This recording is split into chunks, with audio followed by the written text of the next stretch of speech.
One critique I find common when it comes to people who usually live in other Western democratic societies, when they talk about the United States and how our politics works and how our constituencies work, their main criticism that I find, or I guess I should say it's an observation, is that we don't vote enough. And they find it ironic that a society that is so hell-bent on the democratic process and how glorious it is doesn't find the time to go to the polls. I mean, overall, when you look at how we interact with politics in this country, there's a lot of ambivalence just surrounding the entire, let's just say, genre of discourse. There's not a lot of people who are very engaged in politics, and I find that the main reason why they're not engaged, and this is one common thing I find with friends and family, is that they don't feel like being engaged actually involves in any real change. If you engage in politics, your voice is heard. The more voices that are heard, the louder you become. If you feel that contributing your voice doesn't aid in the volume, then it's a self-fulfilling prophecy of failure. But it's not just politics that this country has an issue with when it comes to apathy overall.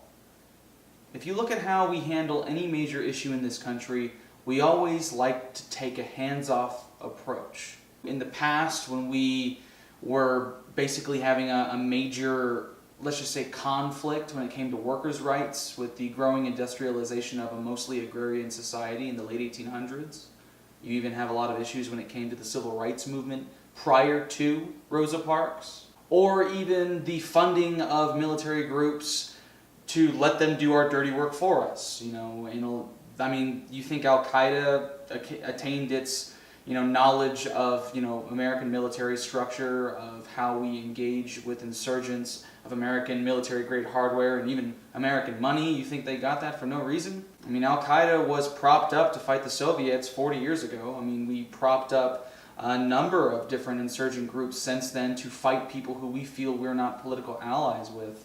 A big problem with what I'm saying here is that I keep using the word we. There is no we when it comes to the United States. The highest turnout for any sort of election in the United States when it came to a presidential election was with the first term of Obama. I want to say it was around 70 million people that voted for him. That alone, that number, that's not even counting the people who were going for McCain. That number alone is the highest number of any president to win an election. Now, if you just bump it up, I believe McCain got 40 million votes. We'll just round up to 140 to 150 million votes. You're literally talking about half the country voting. Of that group, half of them, a little more than half of them, determine the winner. 1/4 of this country controls the people who are in power. We like to complain about how Congress doesn't listen to us. We like to complain that the Senate serves the wealthy. We like to complain that the judicial branch serves Congress. We like to complain that the president doesn't do enough. And ironically, yet again, it's our fault.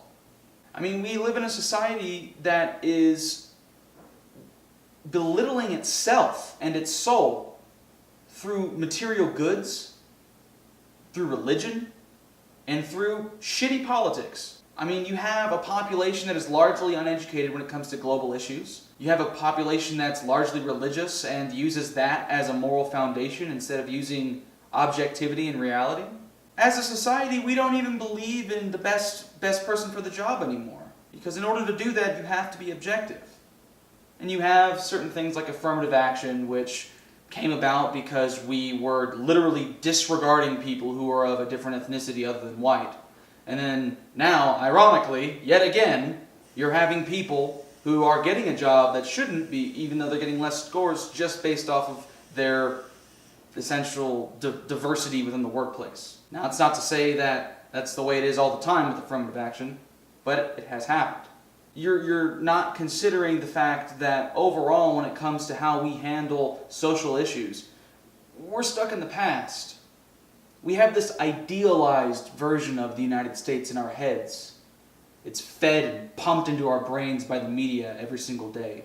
The major talking points of any politician, they are harbored from this idea of American idealism. that we are somehow exceptional compared to other countries on the planet, that we are above the rest.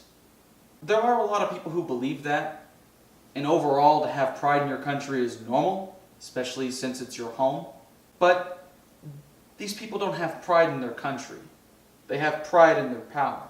Think of all the people in this country that assist you and guide you to a certain thought process. Political campaigns and advertisements are telling you exactly what's wrong with another representative, not wanting you to go and look at the information yourself. Companies like Fox that deliberately engage in propaganda to subvert an entire population, to make people more ignorant to global issues and to domestic ones, create conflict. As a society, we've been at war or in military conflict for 90% of our life as a country. We are a warlike nation that claims to want prosperity for all. Now, in war, everyone loses. And there's always one side that loses more than the next. For a society that prides itself on how violent it can be, how can we justify our need for prosperity? Look at how we live. We're wasteful. We're selfish and greedy. We dedicate more time to food than to charity. We dedicate more money to weapons than to medicine. We care more about economic stability compared to environmental stability. We pride ourselves on our empire of wealth. And yet, at the same time, we are ignorant to how easily it could all go away. It takes one major country to not recognize our dollar. It takes one trade union against us. It takes a few sanctions from a few nations. It takes fracking to cause an earthquake that leads to the death of people you care about. It leads to a risky economic endeavor crippling the entire economy. We're not based in objectivity because we don't know how to be objective. Think of every major conflict that you've experienced in your life.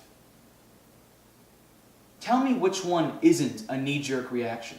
You're so used to people telling you what is presumed to be the truth. Now we live in an age where the truth is abundant, where information is dispersed evenly everywhere in this society. The only reason why there would be an uneven dispersal of information in this country is due to extreme poverty, which is very real in the United States, or ignorance, which is more prevalent than extreme poverty here. I mean, think about it. How many people deliberately ignore evidence for evolution? How many people deliberately ignore evidence for the Big Bang? How many people deliberately ignore evidence for the justification for Al-Qaeda to attack us on September 11th, 10 years ago? No. 13 years ago. Damn. There's nothing graceful about our society. We have no culture. We have a lack of culture. We're an assembly of cogs and machines. We're given an illusion of choice. We're constantly battered with the word freedom. So much so that it loses its meaning. You know, in the words of Jacques Fresco, and I strongly agree with this, truly free people don't need to be told they are free. You should be able to attain the wealth of knowledge that everyone deserves on your own, but you can't. You should be able to attain a level of sustainability within your life, within your home, within your family, that unfortunately people who are more powerful than us think we don't deserve. They like to say that hard work guarantees a true American, but at the same time, how hard do they work to subjugate us? They take away your social safety net. They don't adjust that minimum wage to coincide with inflation rates. They ensure that you have a job that's available to you, but it's very much a low-skilled job that doesn't employ or stimulate any of your true talents. We're going to realize that how we conduct ourselves is unacceptable and unsustainable. going at war with anyone who politically disagrees with us, making sure to belittle and damage the reputation of those we also disagree with at home.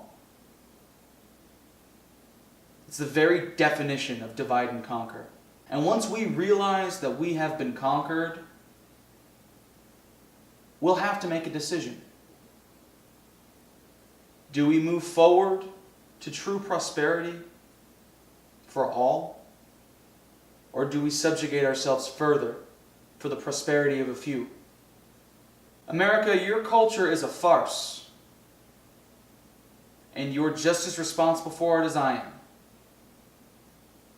The sooner you realize that it's all a game that's rigged against you, the sooner you realize that we need to develop our own system. Develop our own culture. Rooted in knowledge. Rooted in love. Because the sooner you realize that a dehumanizing system doesn't work, then you'll be agreeing with history. We are a slave to our masters. And the genius of this slavery is we don't know it. And so I just like to end on the note that we must end our detachment from the rest of the world. We are a unit that is a part of this global organism. We need to act like it. We're not the best. We never will be. We're one of many. We are part of the same species. Thank you for watching up until this point. Sorry to get a little depressing, but shit happens. And of course, if you have something to say, please say it. Like if you like, dislike if you don't. And as always, this is Max and Snacks.